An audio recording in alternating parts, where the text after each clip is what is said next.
Chers amis, merci d'avoir patienté. Et je ferai l'effort de ne pas être trop long car il est déjà plus de 12h45.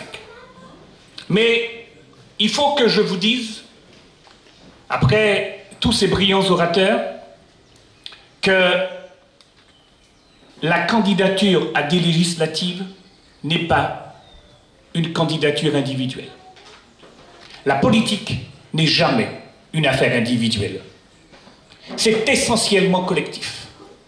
Et je veux remercier l'ensemble de mes camarades du Grand Assemblée, ceux du CNCP, ceux du PALIMA, ceux de Martinique Écologie, ceux du Parti communiste martiniquais, particulièrement Fabrice, qui vous a dit des choses justes et très fortes sur la rencontre, le dépassement et l'importance de se montrer intelligent pour voler au-dessus des cancans et des critiques. Le mime d'avoir fait en sorte que je me tienne aujourd'hui devant vous et que je sois celui choisi pour la circonscription du centre.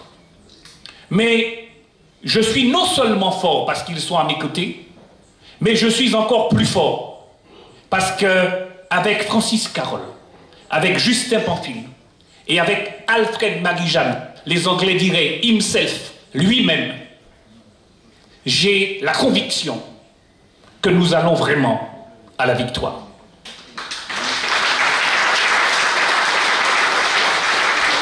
Clara vous parlait de la radio RLDM, Radio Levé debout de Martinique, et pendant qu'elle parlait de son apprentissage politique, président Marie-Jeanne me disait, sans masque, ouais Philippe Savry, parce que Radio Tala, c'est un bazooka politique. Ouais, président, tu as raison. Parce que quand on veut faire passer des messages, quand on veut informer la population, on a besoin de cet organe-là. Et vous avez vu aujourd'hui ce qui se passe. Même nous, on a dû s'y faire. La petite caméra que vous voyez, le téléphone portable, c'est parce que ça diffusait. D'ailleurs, je fais un coucou et un grand bonjour, un big up d'ailleurs à tous les jeunes qui nous regardent à travers YouTube. Parce qu'aujourd'hui, pour qu'en politique, vous puissiez faire passer votre message, vous ne pouvez pas ne pas vous occuper, ne pas vous intéresser aux réseaux virtuels. Il y a de tout dessus, mais si nous voulons chasser les fausses nouvelles, les fake news comme on dit, alors il faut faire passer la bonne information et l'information juste. Chers amis, nous sommes aujourd'hui à une heure très grave pour le pays Martinique. Nous sommes à un moment très important de notre histoire. Le vote à la présidentielle, après la mauvaise gestion de la crise sanitaire que nous venons de connaître, sont des marqueurs indiscutables de la peur, des difficultés qui traversent l'ensemble du pays Martinique. Ces difficultés sont nombreuses.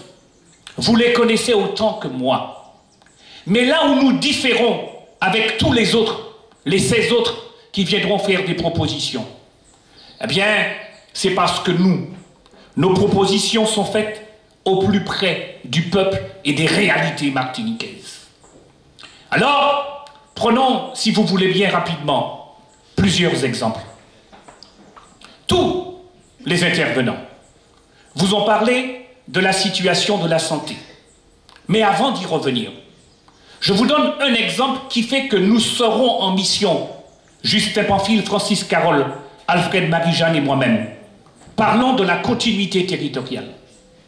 La continuité territoriale, eh bien, c'est simplement le fait pour ceux qui sont des insulaires de se déplacer pour aller vers l'Hexagone. Depuis 1976, le dispositif existe pour la Corse. Pour nous autres, Antillais-Guyanais et Réunionnais, il n'a vu le jour qu'en 2002 par une loi du 31 décembre 2002, applicable depuis janvier 2003. Mais il nous a fallu attendre près de 9 mois pour que le décret soit signé. Le décret a été signé en novembre 2003. Eh bien, l'enveloppe financière pour la continuité territoriale de Corse elle est de 178 millions d'euros par an. 178 millions d'euros par an. À tel point que la collectivité de Corse garde une partie, mais le Code général des collectivités lui permet de le faire. C'est l'article L442-28 du Code général des collectivités qui permet de réutiliser cet argent-là, soit pour des routes, soit pour travailler et agrandir les zones ponctuaires, soit en tout cas pour favoriser le transport maritime et l'innover et le faire monter en capacité. La Cour des comptes, d'ailleurs, si vous vous intéressez à la question, cliquez sur Internet. La Cour des comptes a d'ailleurs fait un rapport. Vous savez comment elle est pointilleuse sur les sommes qui ne sont pas consommées pour essayer de récupérer ces sommes-là. Eh bien, pour nous autres, à la Martinique comme à la Guadeloupe, ces sommes ne sont pas du même niveau. C'est moins de 43 millions. Et la difficulté sur la continuité territoriale qu'on nous offre, c'est qu'elle n'est pas offerte à l'ensemble des habitants. Parce que pour la Corse, une fois que vous êtes soit natif de Corse, soit un Corse qui travaille dans l'Hexagone et qui revient de Paris, de Marseille ou des régions périphériques dans votre pays natal, c'est moins 30% sur les billets d'avion. Nous, pour bénéficier des billets de l'ADOM, le dispositif a le mérite d'exister. Sauf qu'il fait perdurer le fait qu'il y a des critères pour que vous puissiez l'obtenir. C'est des conditions qu'il faut remplir. C'est peut-être pour un certain nombre de jeunes l'avantage de recevoir 200 ou 260 € sur le billet d'avion, alors que le dispositif Cox, lui, on n'a pas besoin d'avoir des files d'attente au guichet. Parce qu'il est déjà inclus dans ce qu'on appelle en Corse les OSP, les offres de services publics qui sont imposées aux compagnies aériennes. Eh bien voilà un des premiers combats que nous devrons prendre, c'est celui-là, la continuité territoriale. Il y en a d'autres, et j'aurais pu résumer un par ce que je vais appeler la santé avec un grand S. Et je vais vous parler tour à tour de l'hôpital public, des sargasses et du chlordécone. Sur l'hôpital public, je répète et je dis ici que nous n'aurions jamais connu les morts de juillet, juillet et août 2021 si les autorités publiques et sanitaires avaient pris en amont les dispositions qui s'imposaient. Ce n'est pas le Covid qui a tué, c'est l'absence de moyens mis pour traiter la question et pour gérer la crise qui a entraîné ces morts-là. Et c'est pour cela qu'avec un certain nombre de confrères du barreau, aux côtés de l'intersyndicale, nous avons déposé une plainte pénale. Je vous donne 3 exemples et vous allez comprendre. Le premier, comment expliquer, alors même que nous savons que beaucoup de gens avaient besoin d'oxygène, qu'il fallait attendre le mois de juillet pour que soit dépêché un ingénieur de l'HPHP pour venir à la Martinique faire le constat de l'état dégradé et des insuffisances en oxygène du CHUM de Martinique. Comment comprendre? Alors que depuis longtemps à l'ARS, on sait les situations de comorbidité, les difficultés sur les gens qui sont drépanocytaires, les difficultés sur les gens qui présentent des problèmes d'obésité, les difficultés sur des gens qui ont des problèmes, des troubles respiratoires et cardiaques. On n'a pas attendu le Covid pour le savoir. Et on savait que cette population-là était fragile. Et on a choisi, à ce moment-là, à la MENA, de mettre en place une garde-tri. Ce n'est pas de la faute des médecins. Les médecins se sont engagés, le personnel soignant s'est engagé. Mais avec quels moyens? Ce sont ces moyens-là qui nous ont manqué. Parce que quand dans l'hôpital public en France, dans l'Hexagone, on va mettre 100 €, à la Martinique, on mettra beaucoup moins. En Outre-mer, on mettra beaucoup moins. Et le combat que nous devons mener, nous, les parlementaires du Grand Assemblée, une fois que nous serons élus, eh bien, c'est de demander, parce qu'on nous le promet depuis longtemps, que la dotation financière des hôpitaux soit modifiée. Le calcul est fait sur ce qu'on appelle la T2A. C'est une loi de 2009. C'est-à-dire que vous êtes rémunéré par l'activité que vous réalisez. Alors oui, si vous faites beaucoup de cardiologie, si vous faites beaucoup d'actes chirurgicaux particuliers et spécifiques, eh bien à ce moment-là, grâce à cette cotation, vous êtes payé de manière importante. Mais à la Martinique, nous savons bien, tout à l'heure, l'un de nos amis le rappelait, quand vous avez plus de 100 000 personnes dans des difficultés financières, qui vivent pour une bonne part du RSA, qui pour une bonne part dépendent de la CMU, comment comprendre qu'il n'y ait pas une autre manière d'aborder l'équilibre sanitaire de la Martinique? J'entends régulièrement des coups de gueule sur les urgences du CHUM, mais les urgences sont engorgées. Quand nous parlons d'hôpital public, il faut parler de la carte sanitaire de manière générale. Il faut penser aux médecins généralistes qu'on a écartés au début dans la crise du Covid.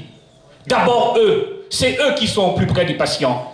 Tous ceux qui sont des infirmiers ou des infirmières libérales, qui font un travail pénible, important, ils sont levés depuis 5 heures du matin. Ils sont couchés des fois même à 21 heures. Parce que des fois, auprès de certains malades, aucun parent ne vient dans la journée. C'est l'infirmière qui passe 2 fois par jour, qui fait la toilette, qui fait même les courses et qui donne à manger. Alors nous avons besoin que sur les hôpitaux décentralisés, nous ayons des comptoirs de proximité, ce que moi j'appelle et que les spécialistes médicaux appellent des consultations avancées, pour faire que sur le Lorrain, sur le Marin, sur Basse-Pointe, sur le Carbet, eh bien qu'il y ait au moins une fois par mois des consultations de cardiologie, des consultations d'ophtalmologie, des consultations de gynécologie.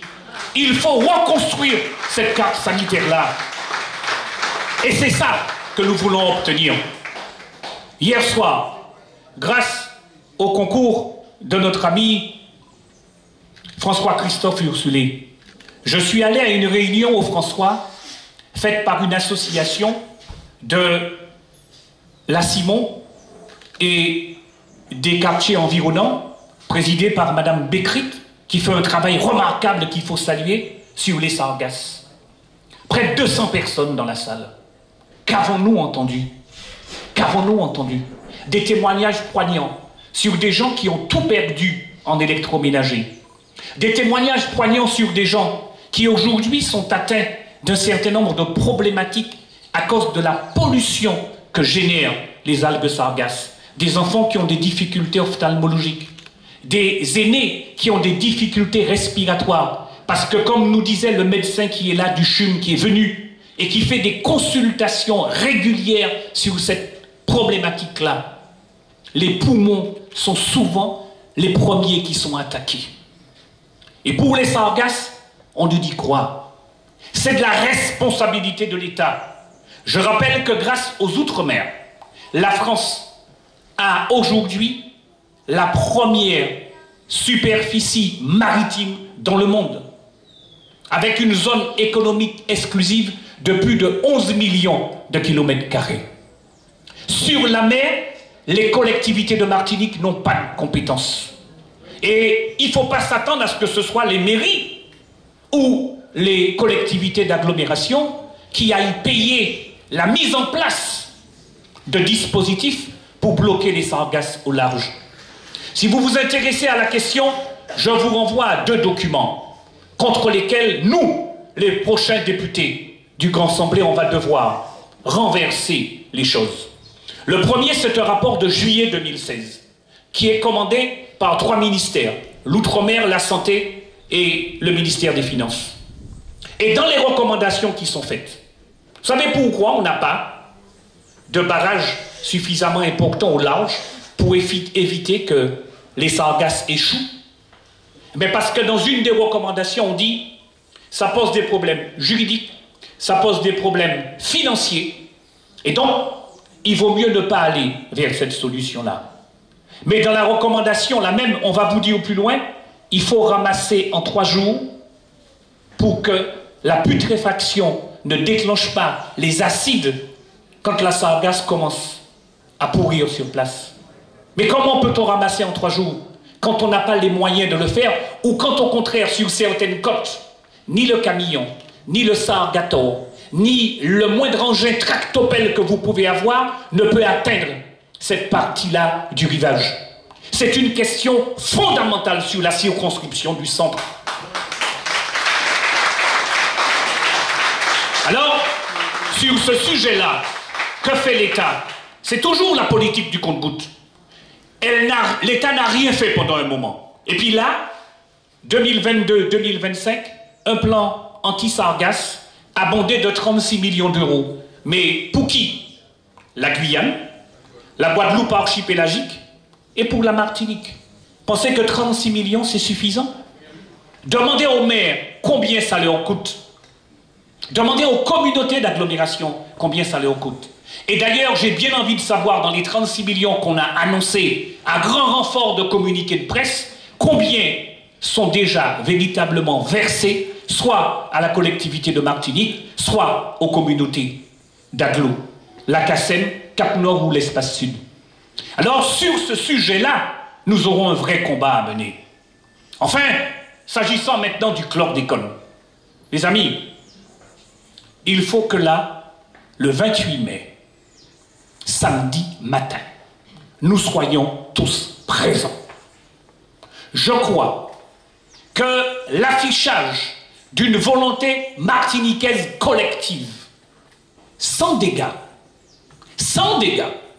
défilant avec ce qui est l'instrument fondamental de notre liberté. Pensez à l'esclave romain, 22 mai c'était hier. Jeudi, nous le 26. Eh bien, cette manifestation est fondamentale parce qu'il faut peser sur Paris. C'est une démonstration de force qu'il nous faut faire pour que l'on comprenne que ça suffit, qu'il faut que cette problématique soit une fois pour toutes gérée d'une autre manière. Ce n'est pas un 4e petit plan chlordécone qui va arrêter les difficultés que nous connaissons. Et je vous le dis, nous sommes vos parlementaires une fois que vous nous aurez élus le 11 et le 18. Je ne souhaite pas qu'il y ait de non-lieu. Mais je veux vous dire que cette question est difficile. Et pour vous permettre de comprendre comment elle est difficile, je veux faire un parallèle avec la problématique de l'amiante. Là encore, allez sur Internet, vous verrez. Vous verrez comment des associations en France se sont battues sur l'amiante. Vous verrez qu'il y a eu plus de 22 non-lieux dans les procédures contre l'amiante qui ont été conduites. Et qu'est-ce qui va se passer? On rejetait les recours avec une raison très simple. En droit, on vous dit, quand vous venez plaider une responsabilité pour un préjudice, accident ou un préjudice environnemental, on vous disait démontrer le lien de causalité entre le dommage et le préjudice. Un accident de voiture, vous comprenez? La voiture, je traverse au feu rouge, il faut chez moi, en les passages piétons, inito, matériellement, il y a le constat que je suis blessé, j'ai 2 jambes cassées, mon préjudice, à ce moment-là, peut être déterminé par une expertise. Et donc, sur le chlordécone et sur l'amiante, eh bien, on leur disait, ben non, si oculé, il n'y a rien à voir. Eh bien, une ordonnance de non-lieu est rendue en 2018. La justice va des fois très lentement. En 2021, la Chambre de l'instruction de Paris va revenir, elle va annuler le non-lieu. Et elle va décider qu'il ne suffit pas d'imposer aux plaignants de rapporter la preuve du lien de causalité directe, mais elle va retenir pour la première fois dans la jurisprudence française que l'exposition, quels que soient ceux qui sont en responsabilité de ne pas mettre de l'amiante, eh bien, elle a couru tout au long du temps où les gens ont pu être contaminés. Pas ni prescription ou quoi à un moment-là. Parce que ça en fait un délit continu. Et le procureur général de Paris a fait un pourvoi en cassation. La Cour de cassation vient de le rejeter par une ordonnance du premier président de la Cour de cassation, M. Soulard, qui a été rendue le 12 mars 2022. En allant sur Internet, vous vérifierez exactement tout ce que je vous dis. Seulement, rappelez-vous, camarades, en France, sur ces problématiques de santé, il y a au moins 2 fonds qui ont existé. Il y a le fonds pour le sang contaminé. Et ce fonds-là existe, il a été créé depuis 2001 pour que les gens soient indemnisés. Sur l'amiante, il y a un second fonds qui lui aussi a été créé. Et pas seulement pour les travailleurs exposés, mais pour tous ceux, soit leurs ayants droit, soit les gens qui n'ont pas travaillé au contact de l'amiante, mais qui, parce qu'ils ont vécu dans des lieux, dans des appartements où il y avait de l'amiante, ou dans des bureaux où ils travaillaient où il y avait de l'amiante, ils sont recevables à être indemnisés par la commission, et si la commission rejette, ils peuvent saisir les tribunaux. Alors, pour que la désespérance ne s'installe pas sur notre territoire et en Guadeloupe, il faut que nous exigions, et ce sera Alfred, Justin, Francis, notre travail collectif. Nous allons écrire la première proposition de loi qui va saisir l'Assemblée nationale au début du mois de juillet prochain, demandant la création de fonds de réparation pour toutes les victimes du chlordécone. Pour toutes les victimes du chlordécone. Et surtout, faisons attention, parce que mes amis, il y a un fonds qui existe, un fonds pour les pesticides. Ça a été voté en 2020. Le décret pour le mettre en application a été pris 6 mois après. Mais ça c'est les pesticides en France. Ça, c'est pas notre situation à nous. Donc, notre situation est exceptionnelle. Et n'est-il pas vrai, comme moi-même j'entendais, que Emmanuel Macron vini Martinique, il a répété, c'est de la responsabilité de l'État. Alors, soyons très clairs. C'est pas la violence qui va résoudre la question du chlordécone. C'est vous. Et vous savez comment? Par vos votes. Par le fait que la mission que nous prenons, Justin Pamphile, Francis Carole, Alfred Marie-Jeanne et moi, vous nous demandiez à Paris de nous battre pour que ce fonds-là soit mis en place. Même s'il y a des poursuites pénales, l'État doit prendre sa part. Car l'État est le premier responsable. Alors mes amis, encore 3 minutes, parce que l'heure file. Dans la plateforme commune sur laquelle nous nous engageons, nous souhaitons que la responsabilité martiniquaise soit renforcée. Quand je vous ai parlé tout à l'heure de l'hôpital public et de la santé, vous avez vu ce qui s'est passé. Monsieur Marie-Jeanne, c'est pas où, là où tu es président de l'exécutif et puis majorité, qui achetait masques, charlotte, surblouse, gants pour personnel l'hôpital là pendant le Covid? Monsieur Marie-Jeanne, c'est pas où qui finançait, et puis le concours de monsieur Francis Carole, au nom de la majorité de la collectivité territoriale de 2015 à 2020, la présence du cyclotron et sa réalisation? Monsieur Marie-Jeanne, c'est pas où qui finançait, et puis le concours de monsieur Carole, président des affaires sociales et du médical, la réalisation avec le conseiller exécutif en charge des constructions, M. Daniel Marie-Saint, la réalisation de cet immeuble pour recevoir toute la formation médicale, médecins, infirmiers, sages-femmes, soignants, etc. Et lors de la gestion de la crise sanitaire, qui nous a encore aidé à Nico? Marie-Jeanne Patella, préfet, et puis directeur de l'ARS. Eh bien, ça ne peut plus continuer. Mon pas n'y a rien contre le directeur de l'ARS là. Pas n'y a rien contre le préfet. Mais moi, les demain matin, sur des problèmes aussi importants que nous en co-décision. Que nous en co-décision. Et nous nous sommes engagés sur ce combat-là. De la même manière que nous disons, plutôt que d'essayer de faire passer un petit amendement à la sauvette à l'Assemblée nationale en décembre, lors de la loi 3DS, déconcentration, décomplexification et simplification. Faire passer un petit amendement pour s'appeler le chef du territoire martiniquais. Eh bien nous, notre volonté, et Marie-Jeanne l'a dit et l'a répété, regardez dans nos professions de foi, nous allons demander que l'on corrige les malfaçons de la loi qui a créé la collectivité territoriale de Martinique. Nous allons demander que les habilitations soient renforcées. Et quand nous le faisons, nous savons bien que ce n'est pas nos qui sommes au pouvoir, à la collectivité. Nous savons bien que nous sommes l'opposition. Mais vous savez quel est notre moteur? L'intérêt supérieur du peuple martiniquais.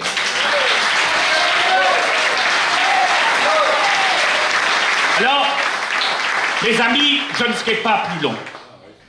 Je veux vous remercier tous. Vous dire qu'aujourd'hui, c'est le lancement. Oui, la victoire pour nous quatre, elle est tout à fait possible. Elle nous donne rendez-vous. Mais vous avez vu, quand dans le ciel, vous voyez un arc-en-ciel, les nuages se dissipent. Le soleil n'arrive que quand tous les nuages sont chassés et ne sont plus là. Alors, je veux remercier tous les amis qui déjà avec moi et avec mes 3 autres camarades candidats et avec leurs suppléants ont commencé à faire le travail de terrain et de proximité. Mes amis, continuez ce travail-là. C'est lui seul qui paye. Les gens sont agacés de voitures sonorisées qui viennent à 21h ou à 22h sous leurs fenêtres pour dire votez ben tel, votez ben tel. Les gens en ont marre. Et je vais vous dire, on a un avantage sur eux. On a un avantage sur eux qui est un avantage auditif, identitaire et culturel. Et vous savez grâce à qui? Edmond Douboutin. Eh bien, le jingle que vous entendez, Rassemblé pour Martinique, ce jingle que vous entendez, c'est notre camarade Edmond Mondésir, professeur de philosophie, mais aussi grand musicien, grand compositeur martiniquais, qu'il a réalisé pour notre campagne. De sorte que quand on va arriver dans les quartiers, et on a déjà dit à nos équipes, après 20 heures, plus de voitures sonorisées aux fenêtres des gens. Eh bien, dès qu'on entendra la musique, vous autres, ils savent que c'est grand semblé pour Martinique qu'il a. Et vous avez entendu la qualité du son, il est auditif, il est identitaire et il est culturel. Et les amis, derrière cela, vous avez entendu ce que tous les autres vous ont précisé. Nous voulons absolument que les soignants, pas seulement martiniquais, parce que quand nous allons proposer le texte de loi, on va demander qu'il soit étendu à l'ensemble des soignants de France, avec qu'ils soient réintégrés.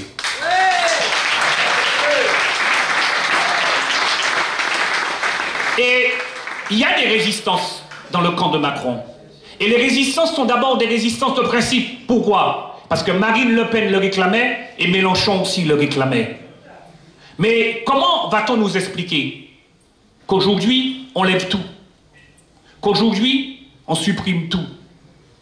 Mais que des hommes et des femmes qu'on faisait applaudir, alors chez nous c'était quand il était 15h ou 14h, mais en France c'était aux 20h, par les fenêtres, tellement ils étaient auprès des premiers malades, sans qu'ils soient vaccinés, prenant tous les risques pour leur santé. Comment on va nous faire comprendre qu'aujourd'hui, ces gens-là sont exclus simplement parce qu'ils ne sont pas vaccinés? Lequel d'entre vous peut dire que le vaccin immunise pour toujours et pour la vie? Personne. Même moi qui prends 3 doses, m'attraper Covid là. Alors mes amis, voilà ce que je voulais vous dire pour terminer. Nous sommes déterminés. Nous sommes déterminés. La peur n'est pas de notre côté. Ni dans le sud, ni dans le centre, ni dans le nord, ni dans Fort-de-France. Francis, et tous ceux qui ont des amis à Fort-de-France, appelez-les. Fort-de-France pour nous est fondamental. Mes amis, les élections à la Martinique sont depuis longtemps polluées par le fait que depuis plus de 75 ans, un même groupe politique détient la municipalité et en fait un bastion. Il n'est pas normal qu'un découpage de circonscriptions électorales, un découpage ait permis que la ville capitale soit uniquement une et même circonscription. Mais rappelez-vous qu'en 2003, Francis est élu conseiller général alors que sur le canton, c'était depuis des lustres quelqu'un du PPM qui le détenait. Eh bien, à Fort-de-France, notre victoire sera complète, Alfred, Justin et moi, si Francis est avec nous. Et je compte sur vous. Comme vous faites le travail pour moi, faites-le à Fort-de-France. Ce sera un tremblement de terre. Mais je vous le dis, et je vous le dis avec raison, je vous le dis avec respect, mais je vous le dis aussi avec engagement, sans risque d'aucune poursuite pénale. Assainissez la vie politique martiniquaise. Assainissez la vie politique martiniquaise. C'est pas de notre côté qu'il faut chercher les atteintes à la probité, les manquements à l'honnêteté. Mes poches ne contiennent que des mouchoirs pour m'éponger et quelquefois les sous de mes clients qui m'ont fait confiance et qui m'ont honoré.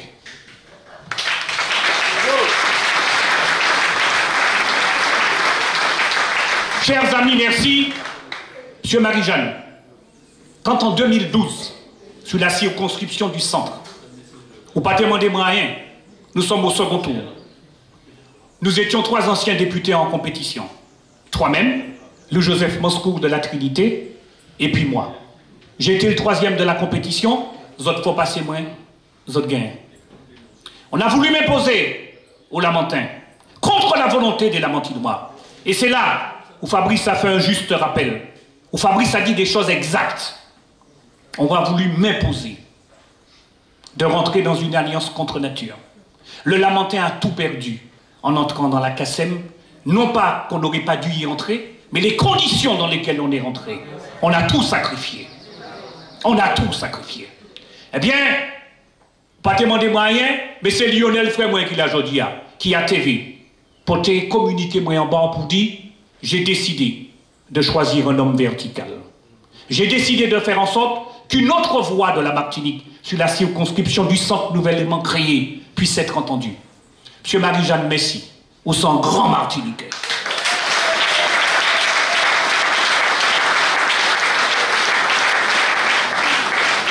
Chers amis, merci d'avoir été là. Une seule mission, votez et faites voter pour nos candidats. Nous comptons sur vous, nous avons besoin de vous. C'est pour la victoire nous qu'à aller. Merci en pile, merci en chaille et bon retour chez vous.